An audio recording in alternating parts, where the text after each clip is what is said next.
الله والصلاة والسلام على حبيبنا المصطفى خاتم الأنبياء وشفيعنا يوم الدين وعلى آله وصحبه أجمعين.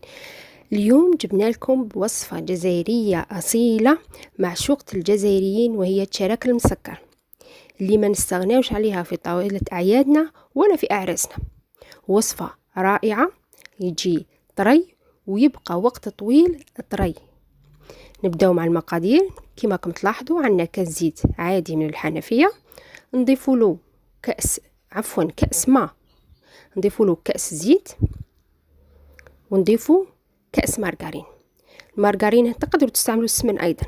المارغرين ندوبوها ونتركوها حتى تجمد. ناخذوا المارغرين والماء اللي يجي معها هذاك نتخلصوا منه.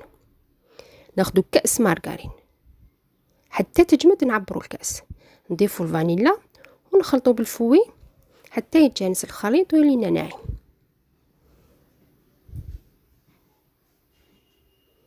هذه عجينه تقطع لك كميه كبيره، ننصحكم بها في الاعراس وتجي خفيفه ويبقى الكاطو رائع. نضيفوا الفرينه ونخلط.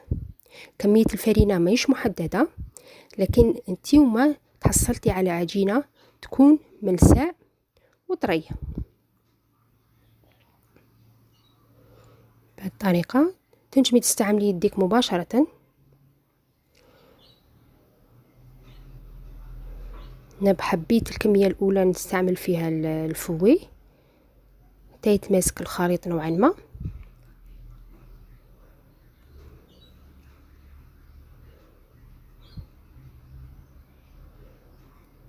وغادي نستعمل يدي حتى تتلم معايا العجينه.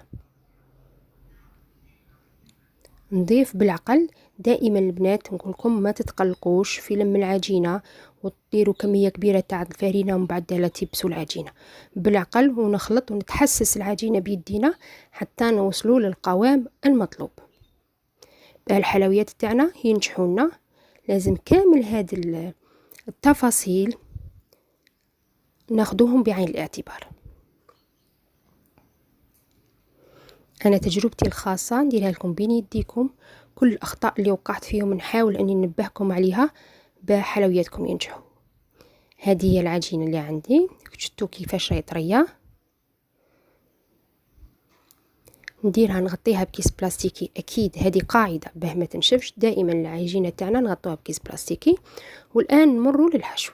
عندنا نصف كاس تاع سكر ناعم، ونصف كاس تاع ليدام مارغرين بنفس الطريقه تذوبوها كما ذوبنا في العجينه. نتخلصوا من الماء، قرفه اللي يحبها، فانيلا والملح. هنا راني دايره كاوكاو لوز. انا راني مستعمله الكاوكاو، تقدري تستعملي اللوز تاع اللوز يجي رائع لا نقاش فيها، لكن ايضا بالكاوكاو يجي مليح ونحبوه تاني. كمية العجين اللي عطيتها لكم 4 أعبار تاع كاوكاو، 4 أعبار تاع كاوكاو. بهذا الكأس تجي الحشوة مع العجينة سوا سوا. ضفنا سكر ناعم، نضيف المارغرين الدائبة وعاودت تماسكت.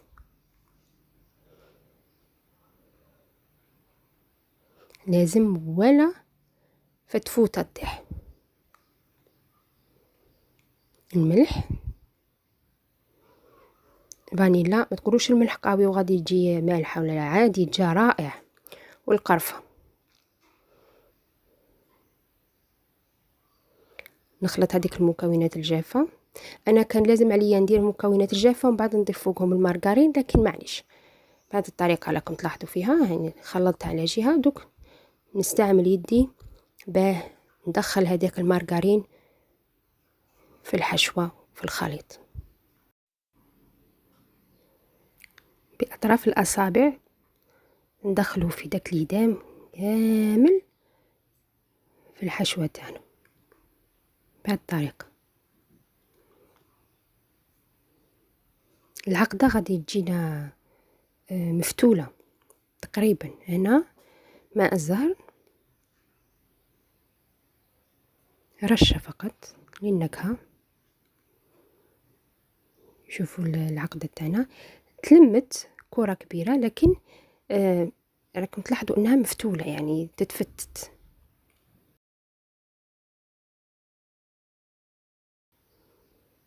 بهذه الطريقة نغطوها ايضا. الان نمر للعجينة. العجينة نديروها كرات. بالحق انا ما استعملتش الميزان، يعني بيدي جاو على حبة واحدة، لكن اللي تحب تدير الميزان توزنها بين 25 غرام للكرة تاع العجينة، والحشوة ديرها بين 12-13 غرام. انا لا وزنت لا كرة لا عجينة ولا حشوة، اني متعودة، لكن اللي تخاف ما يجوش على حبة واحدة توزن. كملنا كامل، درناها كرات صغيرة بنفس الحجم. والان نفتحوا الكرة بالايادي فقط، ما تستاهلش حلال لانها طرية جدا. نديرو ايضا بالملعقة هاك الحشوة البنات نبغيها من الطرف للطرف، باه لما ناكل حبة الكاطو تاعنا والحلوى يكون مليء بالحشوة، ما ناكلش غير العجين. ونمشيه بهذه الطريقة ونغلق جيدا بهذه الطريقة. نتمنى ان الصورة تكون واضحة وراكم فاهميني واش راني يعني نقصد. ونبرمها حتى نتأكد انه الفتحة راهي مغلوقة، لانك لما تبرميها ولا ما فتحش معناها راهي مغلوقة جيدا.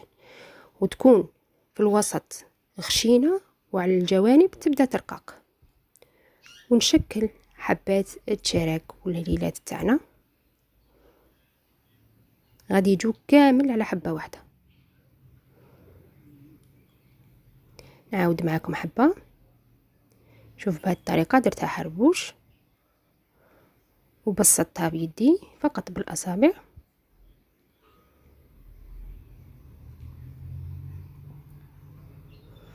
ونضيف الحشو. الحشوة نوزعها على كامل العجينة، ما تكونش عندنا قطعة ما فيهاش الحشو. ونغلق. حاولت اني نقرب لكم الكاميرا باه تشوفوا مليح وتاخذوا الفكرة واضحة. نحب البنات نوصل الفكرة من قلبي يعني، حتى ما توقعوش في اخطاء. ونحب تردوا لي الخبر وتقولوا لي ان نجحنا في الوصفة. هاي ملأنا السنيوة تاعنا، ندخلوها للفرن 180 درجة، يكون مسخن من قبل تقريبا بين ربع ساعة الى 20 دقيقة. هنا أنا نتقبوا فيه باه الحبات ما ينتفخوش معنا ويتغير الشكل تاعهم. هم حباتنا طيبين، من فوق باقين بيوضة، من تحت تحميرة بسيطة جميلة جدا. هذاك الحمار اللي نحبوه في الحلويات. ما نخلوش يطيب حتى الحشوة الداخل تيبس. كامل طابوا على حبة واحدة بهذا الشكل. لازم ننتبهوا للحلويات تاعنا باه ننجحوه. الآن نمر إلى الطلية، أو مش عفوا مش الطلية، التسكار. ناخدو إناء نديرو فيه ماء. هنا غادي نديرو حاجة اسمها لو فو سيرو، معناها شراب غير حقيقي.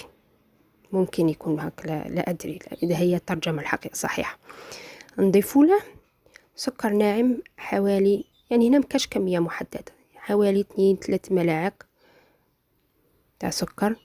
ندوبو كاع هذاك السكر مليح مليح، ما نخلوش هاك يظهر. ونضيفوا له الماء الزهر.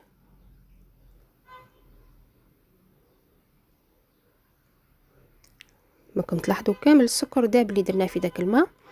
لا نديروه لا على نار ولا على وما تخافوش كاطوكم مش غادي يخسر. ماء الزهر لتعزيز النكهة اكتر. خلطه.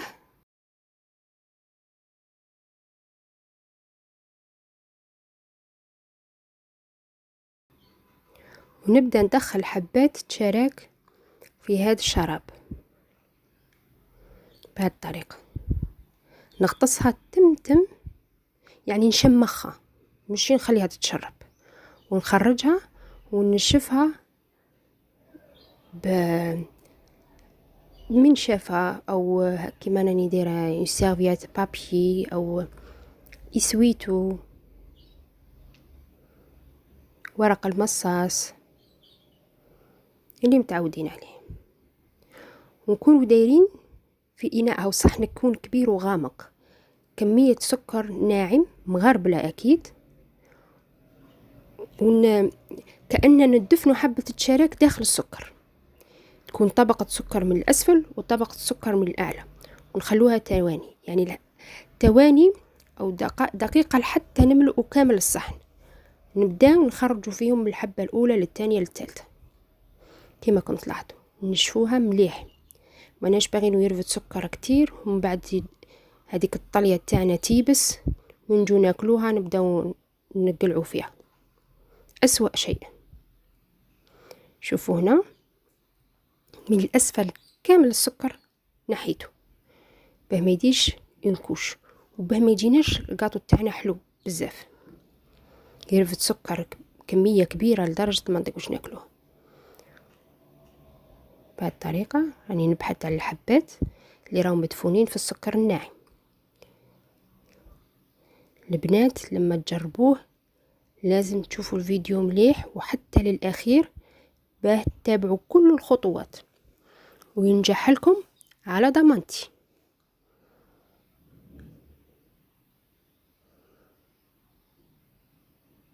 تلاحظوا نفس الطريقة استعملتها، يعني من الفوق نحاول انه نثبت عليه السكر، ومن الأسفل نمسح كمية السكر اللي استسقط بالحلوى. الآن نقوم برش أو غربلة السكر الناعم باه الأماكن اللي بقاو يظهروا يبانوا يتغطاو، وباه حتى شكلها يجي جميل هك، تبان مثل الثلج مرشوش عليه.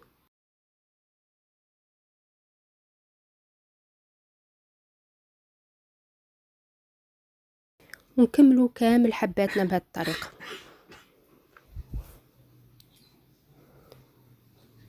راكم تلاحظوا شوفوا شكل الحبة كي جا رائع، وحبة متوسطة الحجم، لا هي كبيرة ولا هي صغيرة، واللي يحب يكبر يكبر، يعني كل واحد على حسب ما هو متعود. الآن غادي نقسم معكم هذه الحبة وتشوفوا كيفاش جات طرية ورائعة، وشوفوا الحشو كي راهي مليئة بالحشو مش فقط عجين. تلاحظوا طبقات الحشو، شوف كي تفتت، يعني مجرد اني لمستها فقط. والآن هاي البنات الوصفة تاعنا في صحن التقديم، ان شاء الله تكون نالت اعجابكم وتجربوها، وتشتركوا في القناة وتشاركوا الفيديو مع احبابكم، وتدعمونا بالاعجاب وبتعليقاتكم واي استفسار، وتشاركونا في صفحتنا على الانستغرام والفيسبوك اللي موجودة في صندوق الوصف.